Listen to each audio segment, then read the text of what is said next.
অঙ্কটা আমরা একটু লিখে রাখি। হ্যাঁ, প্রথমে কি বলছে? পিতা ও পুত্রের বয়সের সমষ্টি কত বছর? ৭৪ বছর। আচ্ছা, কি বলছে? তাদের 10 বছর পূর্বে বয়সের অনুপাত 7:2।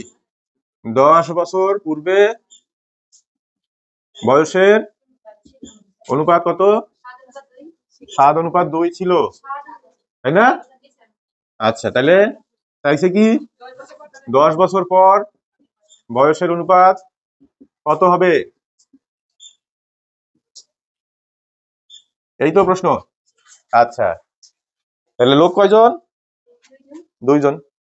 তাহলে 10 বছরে একজনের বয়সের ডিফারেন্স হয় কত? 10 বছর। তাহলে 2 জনের বয়সের ডিফারেন্স কত হবে? 20 বছর। তাহলে আমরা প্রথম কন্ডিশন নিয়ে কাজ করি। 10 বছর পূর্বে 10 বছর পূর্বে পিতা ও পুত্রের বয়সের সমষ্টি। পিতা ও পুত্রের বয়সের সমষ্টি কত হবে? বলো কত? ৭৪ বিয়োগ 2 গুণন 10। বুঝো কি বোঝো না? বুঝছো? তাহলে কত হবে বলো? 10 দুগুণা 20, ৭৪ থেকে বিয়োগ দিলে 54 বছর হবে। 54 বছর হবে কিনা? তাহলে অনুপাত কত দেওয়া ছিল? অনুপাতটা ছিল 7:2, তাই না? তাহলে অনুপাতের সমষ্টি কত? অনুপাতের সমষ্টি 7 যোগ 2 ইকুয়াল টু 9।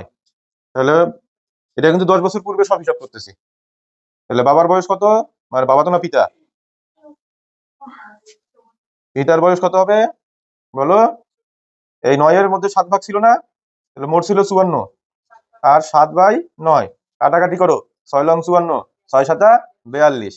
আর পুত্রের বয়স 54 গুণন 2/9, 2/9 কাটাকাটি করো, 6 দুগুণা 12। পাইছো? আচ্ছা, 10 বছর পূর্বের হিসাব হয়েছে। এখন এখানে আসো, 10 বছর পর।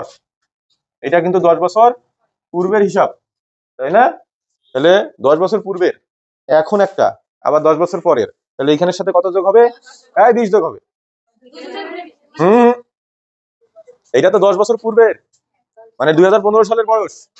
আর বলছে 10 বছর পরে, মানে 2035 সালের বয়স। তাহলে কত হবে? এই ধরনের অঙ্ক আসলে বর্তমান সালের সাথে রিলেট করে অঙ্ক করবা। 10 বছর আগের মানে 2015 সালের বয়স ছিল 42 বছর। আর 10 বছর পরে মানে বর্তমান থেকে 10 বছর পরে মানে 2035 সালে তার বয়স কত হবে? তাহলে 15 থেকে 35 গেলে 20 যোগ হবে না? তাহলে 10 বছর পর পিতা 42 যোগ 20 62, আর পুত্র 12 যোগ 20 কত? 22। এখন অনুপাত কত? 62 ইন্টু 22। এখন কত? কি 32? ও 32, তাই বলো 32। তাহলে এখন অনুপাত 31 অনুপাত 16। উত্তর মিলছে? ঠিক আছে, এটা তো লং কাট করলাম, শর্টকাট করি। শুরু করলাম। পিতা ও পুত্রের বয়সের সমষ্টি 74 বছর। পি প্লাস কু 74। ঠিক আছে, 10 বছর পূর্বে পিতা ও পুত্রের বয়সের অনুপাত 7:2 ছিল। তাহলে 10 ব পু 10 বছর পূর্বে কি ছিল? বয়সের অনুপাত 7:2 ছিল, তাই না? তাহলে 10 বছর পূর্বে অনুপাত ছিল 7 যোগ 2 9। তাহলে 10 বছর পূর্বে বয়স কত ছিল? বয়স ছিল 54। 54 বিয়োগ 2 গুণন 10 74। ঠিক আছে, তাহলে পিতা পি হচ্ছে কত আসবে?